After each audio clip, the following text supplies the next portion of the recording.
So 14 1 number question क्या कह रहा है कि the marks obtain by the students of A school is given below. तो वो मैक्सिमम मार्क्स कितने हैं? मैक्सिमम मार्क्स जो है वो 50 है, ठीक है। तो जो स्मॉलर देन 10 है वो 15% है, स्मॉलर देन 20 जो है वो 32% है। ऐसे ही 30 40 और 50, ठीक है। तो ratio of number of boys to number of girls who pass at the exam is 7:6 के रेशियो में है। तो जो पास हैं उनमें जो बॉयज और गर्ल्स का रेशियो है वो कितना है? 7:6, ठीक है। It is known that a student can pass the exam only when he obtain at least 20 marks in the exam, ठीक है। The total number of students in the school if the number of girls who are passed is 408। The total number of students in the school बताना है if the girls who pass the exam is 600, is 408। तो 6 की value जो है ना वो 408 है, ठीक है। तो टोटल कितना है? ये टोटल है 13। 13 की वैल्यू कितनी हो जाएगी? 408 अपॉन में 6 × 13, ठीक है। और जो पासिंग परसेंटेज है वो कितनी हो जाएगी? 68% हो जाएगी, ठीक है। पासिंग परसेंटेज 68% कैसे हुई? अम, क्योंकि 32% से लोअर जो है वो सारे फेल हैं और 32% से ऊपर जो है वो सारे पास है, ठीक है। तो पासिंग परसेंट 68% हो जाएगी। तो 68% की वैल्यू कितनी हो जाएगी? 68% की वैल्यू हो जाएगी हमारे पास 408 अपॉन में 6 × 13, ठीक है। तो 100% इक्वल्स टू कितना हो जाएगा? 100% इक्वल्स टू 408 अपॉन में 6 × 13 इंटू में 100 अपॉन में 68, ठीक है। इसको सॉल्व करेंगे तो वैल्यू कितनी आ जाएगी? 1300। यानी कि the total number of students in the school is 1400। Option C हमारा सी आंसर होगा, ठीक है। नेक्स्ट क्वेश्चन करते। तो नेक्स्ट क्वेश्चन क्या है कि after defeating Ravan, Ram and his family won, क्या करता है? Won a lot of valuable asset in the war, ठीक है। It consist of horses, chariots and some land of Ravan's, ठीक है। रावण किंगडम। The cost of each horse and chariot was 20,000 and 8,000 respectively, while the cost of 1 acre land was 50,000, 5,000, ठीक है। All the properties were shared among the four person in such a way that Ram and Sita जो है got together the same wealth as Lakshman and Urmila got together, ठीक है। तो हमें इसके लिए चार्ट की जरूरत पड़ेगी। तो इस क्वेश्चन को कर लेते हैं, ठीक है। तो हॉर्स कितने हैं हमारे पास? हॉर्स है 20 के, और चैरियोट्स कितने हैं? 8 के, ठीक है। चैरियोट्स है ना, चैरियोट्स 8 के। लैंड 1 एकड़, 1 एकड़ इक्वल्स टू कितना है? 5 के, ठीक है। और राम और सीता का जो वेल्थ है ना वो बराबर है Ram plus Sita equals to Lakshman plus Urmila, ठीक है। और क्या बोल रहे हैं?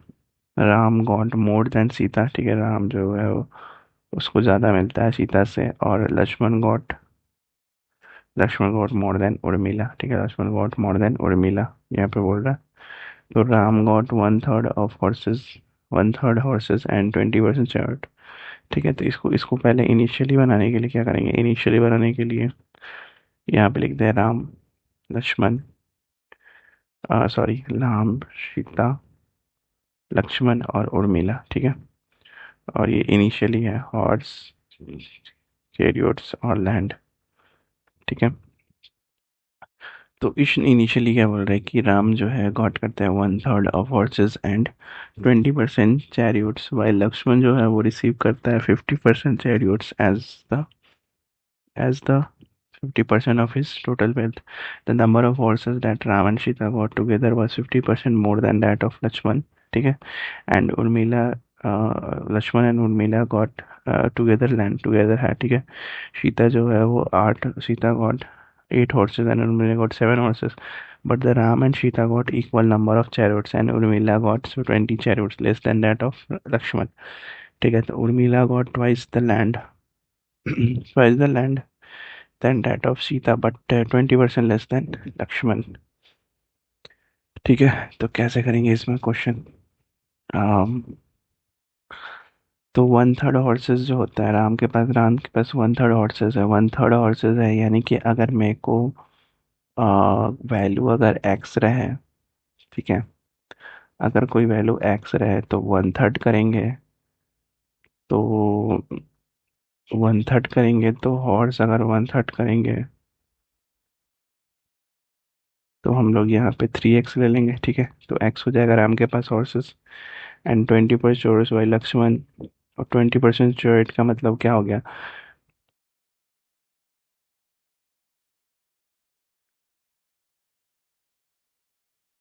20% का मतलब क्या हो गया कि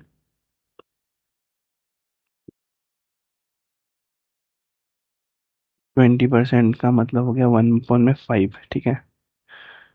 तो 1/5 जो है चॉइस जो है वही लक्ष्मण रिसीव्ड है, और 50% choice as the 50% of his total wealth, ठीक है। तो अगर हम लोग देखो क्वेश्चन करने के लिए, अगर यहाँ पे हॉर्सेस को 15x मान ले और चॉइस को मान ले हम लोग 10y, ठीक है। तो चैरियट्स जो है लक्ष्मण के पास कितना हो जाएगा, ये 5y। सीता के पास कितनी हो जाएगी, 2y। और राम के पास कितनी हो जाएगी, 2y, ठीक है। और सीता के पास जो हॉर्सेस कितनी हो जाएगी, 8। यहाँ हो जाएगी 10, ठीक है। ये हो जाएगी 5 और ये हो जाएगी 7। मैं एक यू चार्ट बना देता हूँ जो हमें रिक्वायरमेंट है, ठीक है। ये वाई इक्वल्स टू वाई हो जाएगी, ठीक है। और ये हो जाएगी लैंड 20, 2a, 5a और 4a, ठीक है। फिर एंड में क्या होता है, जो पैसे हैं उनके पास वेल्थ है वो कितना है, राम, सीता, लक्ष्मण, उर्मिला, ठीक है। और हॉर्सेस, चैरियट्स और लैंड, ठीक है। तो जो ये जो है ये पैसे जो है वो इन लैक्स है, ठीक है। तो हॉर्सेस के कितने हो जाएंगे, 2। सीता के पास 1.6, वन, लक्ष्मण के पास 1.4, 0.8, 0.8, 2 और 0.4, ठीक है। राम के पास 1.4, सीता के पास 1, लक्ष्मण के पास 0.8 जो है वो उर्मिला के पास, ठीक है। अब ये टोटल कितने हो जाएंगे, यहाँ पर टोटल लिख देंगे, टोटल कितने हो जाएंगे, ये टोटल हो जाएगा 3.8, 3.8। सीता के पास टोटल कितने हो जाएंगे, 2.8। और लक्ष्मण के पास कितने टोटल हो जाएंगे, 4। और उर्मिला के पास 8 4 12, 2.6, ठीक है। और ये जो 2y जो है ना, y की वैल्यू कितनी हो जाएगी, 5। 5y कितनी हो जाएगी, ये 25। और 2y को कितना हो जाएगा, 10। यहाँ पे 2y भी 10 हो जाएगा, ठीक है। और नीचे में क्या हो जाएगा, पहला 20, दूसरा 2a = 8, 5a = 20, 4a = 16, ठीक है। अब क्या बोला है question, what is the difference between the wealth of Ram and wealth of Urmila. Wealth of Ram and wealth of Urmila का कितना है डिफरेंस। तो राम का वेल्थ कितना है, 3.8, और उर्मिला का वेल्थ कितना है, 2.6। 3.8 माइनस 2.6 करेंगे तो कितना आ जाएगा, 3.8 माइनस 2.6 करेंगे तो 1.2, 1.2 लाख, ठीक है। If Lakshman wanted to exchange all his chariots with the horses, तो then who can exchange with his horses in terms of wealth। In terms of wealth में अगर राम जो एक्सचेंज करेगा, सॉरी लक्ष्मण जो एक्सचेंज करेगा अपने चैरियट्स के, तो दो की चीज को एक्सचेंज करेगा, किससे एक्सचेंज करेगा, राम सीता। अगर किसी का हॉर्स है तो दो से या तो अपने बराबर करेगा या दो से ज्यादा करेगा, तो दो से राम के साथ ही एक्सचेंज करेगा, तो राम होगा इसका आंसर, ठीक है। The wealth of Urmila is how many percent less than that of Lakshman. तो लक्ष्मण से उर्मिला का वेल्थ जो है कितना परसेंट लेस है, तो कैसे निकालेंगे इसको।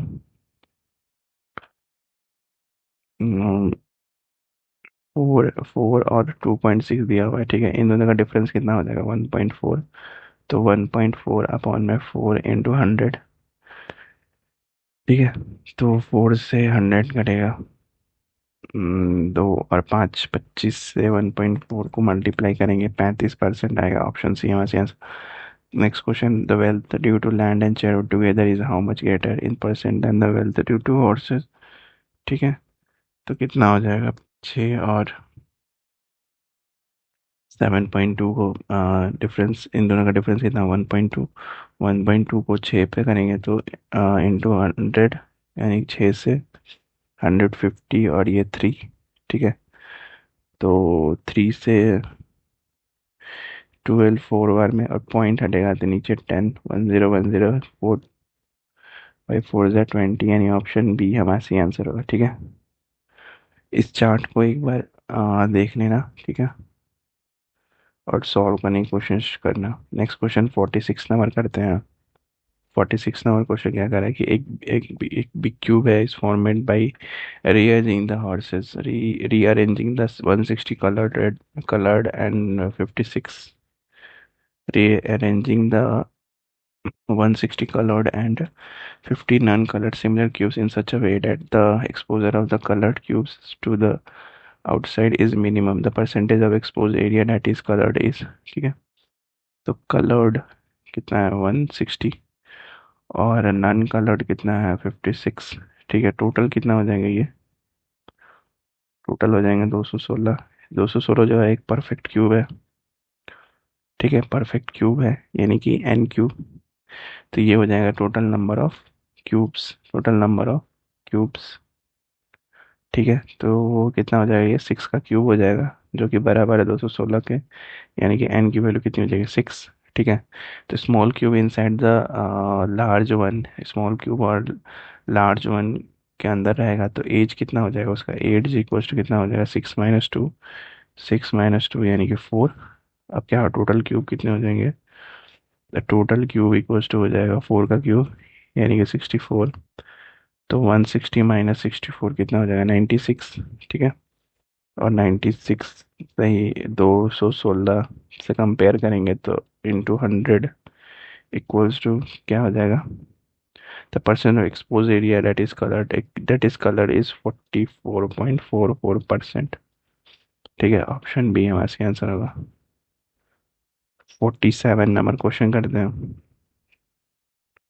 47 नंबर क्वेश्चन करते हैं। Selection into I I M, ठीक है, is quite simple in our coaching institute. Some student जो है क्वालिफाई करते हैं CAT the first stage of the entrance into IIMs. ठीक है, बट कॉन्स्टेंटली क्या होता है कि the number of boys who qualified the CAT was equal to the number of girls. ठीक है, beside these boys and girls got the calls from only IIM Ahmedabad and IIM Bangalore, but each of these from both the IIM 60% of the boys failed in the group, ठीक है, group discussion, the second phase of the selection process, and thus equal number of boys appear for the personal interview of IIM-A, IIM-B। ठीक है, interview is the third and the final stage of selection of a candidate, but 20% boys who appeared for the interview of IIM-A, ठीक है, and 60% of the boys who appear for the interview of IIM-A-B जो है वो fail हो जाते हैं। If it is possible that a candidate can receive the calls from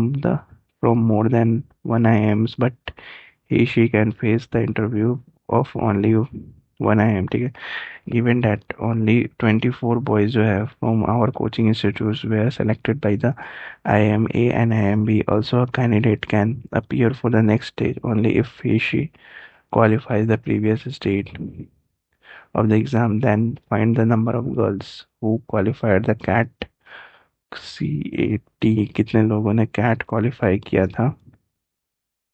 ठीक है, कितने लोगों ने CAT क्वालिफाई किया वो बताना है। ठीक है, कोचिंग इंस्टीट्यूट है एक। क्वेश्चन नंबर 47 हम लोग कर रहे थे। कोचिंग इंस्टीट्यूट है एक, ठीक है, कोचिंग इंस्टीट्यूट है जिसमें बॉयज़ और गर्ल्स हैं। ठीक है, बॉयज़ और गर्ल्स हैं, और जिन्होंने पहला स्टेज जो है वो कैट का होता है, कैट एग्ज़ाम होता है पहले स्टेज का।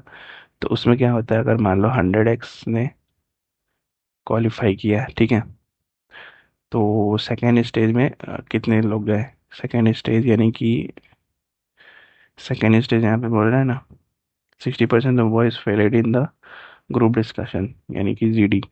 यहाँ पे जीडी में 60% जो है वो फेल्ड कर गए, बॉयज़ में 60% फेल कर गए, यानी बचे कितने 40, यानी 40x। ठीक है, ये सेकंड स्टेज की बात कर रहे हैं। अब थर्ड स्टेज में वो इंटरव्यू राउंड होता है। ठीक है, इंटरव्यू राउंड में वहाँ पे दो दो क्या बोलते हैं, personal appeared for the personal interview of IM A और IM B। ए और बी में अपीयर्ड होते हैं। ठीक है, तो वो क्या होता है third stage, final stage.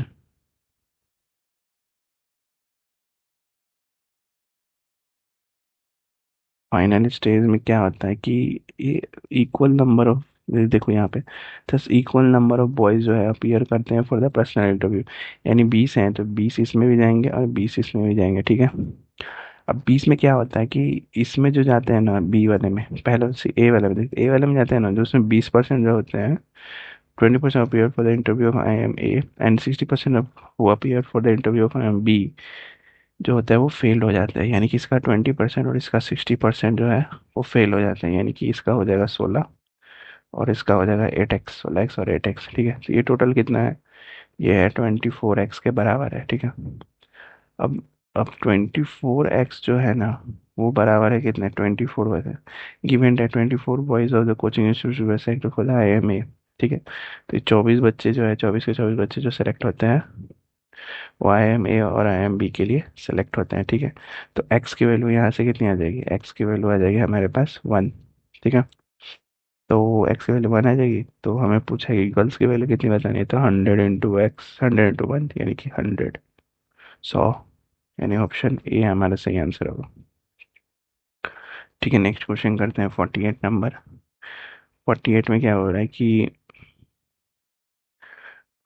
In an office there are initially n employees. ठीक है, इन ऑफिस में इनिशियली जो है एन एम्प्लॉयज है, the HR manager hired first hire P% employees, then after a month Q% employee left the office, then there were finally n employees remained in the office, the value of P minus Q कितना होगा।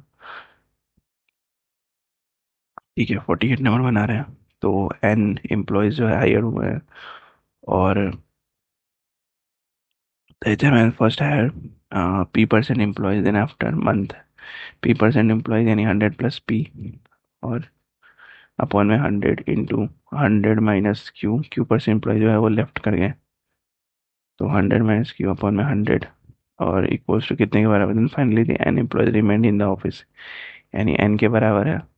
ठीक है, तो ये कितना हो जाएगा, n से n कैंसिल हो जाएगा, ये बचेगा 1 + P/100 और इंटू 1 - Q/100 इक्वल्स टू 1, तो 1 - Q/100 plus P/100 minus P into Q upon में 1 2 3 4 40।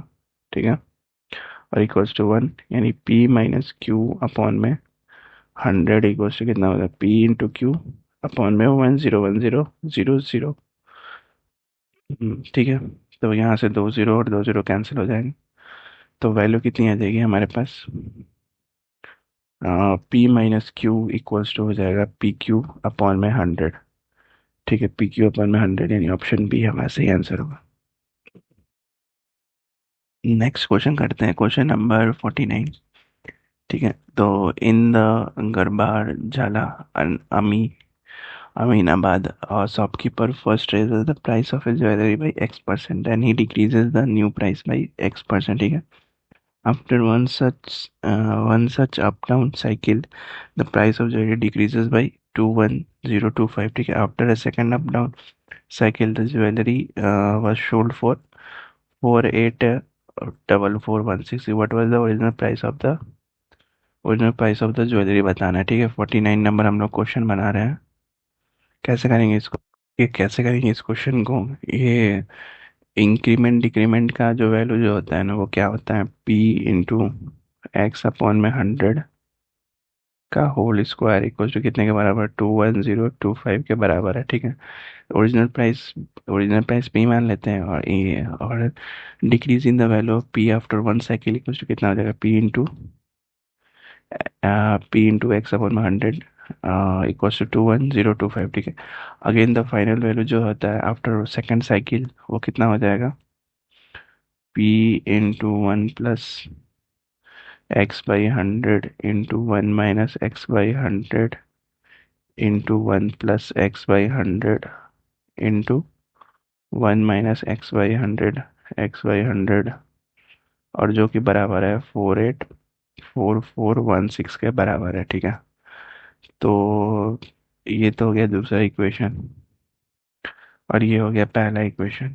पहले इक्वेशन को दूसरे इक्वेशन को पहले इक्वेशन से डिवाइड कर देंगे तो वहां से क्या वैल्यू आ जाएगी हमारे पास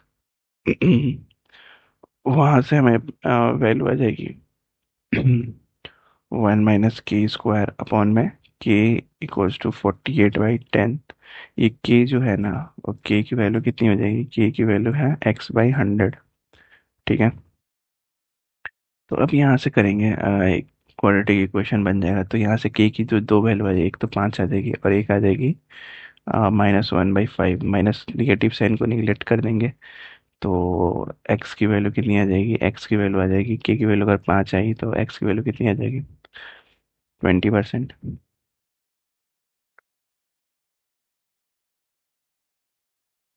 ठीक है, 20% आ जाएगी। तो हमारा आंसर कितना हो जाएगा,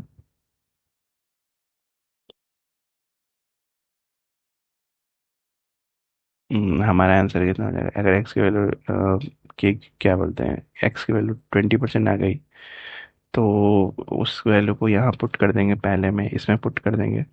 तो यहाँ से जो हमें पी की वैल्यू निकल के आएगी ना, वो आएगी कितनी, 525,625। ठीक है, 525,625, ऑप्शन सी हमारा सी आंसर होगा। ठीक है, नेक्स्ट क्वेश्चन 15 नंबर करते हैं। 15 नंबर क्वेश्चन क्या कह रहा है कि the amount of work in a leather factory is increase by 50%। Question number 50 क्या बोले कि the amount of work in a leather factory is increase by 50%, by what percent is it necessary to increase the number of workers to complete the new amount of work in previously planned time। ठीक है, if the productivity of the new labor is 25% more। ठीक है, तो man into time equals to क्या होता है, work. ठीक है, तो मैन अगर 100 होगा तो टाइम कितना हो जाएगा, 1, यानी वर्क कितने हो जाएगा, 100 यूनिट। अगर मैन को बढ़ा दिया जाए 150% से तो वर्क तो वही रहेगा, टाइम तो वही रहेगा, 1 आवर। और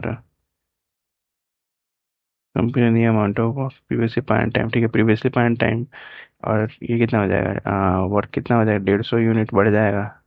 ठीक है, तो एक्स्ट्रा मैन पावर रिक्वायर्ड कितना हो जाएगा, 50। बट सिंस न्यू वर्कर जो है वो 5/4 टाइम्स है, 25% ज़्यादा है, यानी 5/4 टाइम्स है as efficient as existing worker. तो एक्चुअल नंबर ऑफ वर्कर कितने हो जाएंगे, 50/5/4 यानी 40 मैन। ठीक है, तो परसेंटेज रिक्वायर्ड परसेंटेज कितना हो जाएगा, 40/100 इंटू 100। ठीक है, 40%। 40% यानी ऑप्शन सी हमारा सी आंसर है। ठीक है, अब मिलते हैं नेक्स्ट वीडियो में अब न्यू चैप्टर के साथ। ठीक है, परसेंटेज यहाँ पे कंप्लीट हो गया। और अगर आपको लेवल 3 का भी सॉल्यूशन चाहिए, वैसे तो सॉल्यूशन लेवल 3 का भी है लेकिन रिक्वायरमेंट नहीं है बैंक एग्ज़ाम में इतना टफ जाने के लिए। ठीक है, लेकिन फिर भी अगर आपको लेवल 3 का सॉल्यूशन चाहिए ना तो कमेंट में लेवल 3 लिख देना। ठीक है, कमेंट करना लेवल 3 लिख के, मैं लेवल 3 का भी सॉल्यूशन लेके आऊँगा, एक वीडियो में ही कर लेंगे सारा क्वेश्चन, ज़्यादा क्वेश्चन है नहीं उसमें। सॉरी, ज़्यादा क्वेश्चन तो है, 50 क्वेश्चन है उसमें। तो 50 क्वेश्चन कर देंगे एक ही वीडियो में, एक ही वीडियो बनाएंगे बस लेवल 3 का। उसमें 10 10 क्वेश्चन नहीं करेंगे। ठीक है, डायरेक्ट में एक वीडियो बना देंगे और उसको ख़त्म कर देंगे। तो कमेंट करना लेवल 3। मिलते हैं नेक्स्ट वीडियो में, बाय बाय।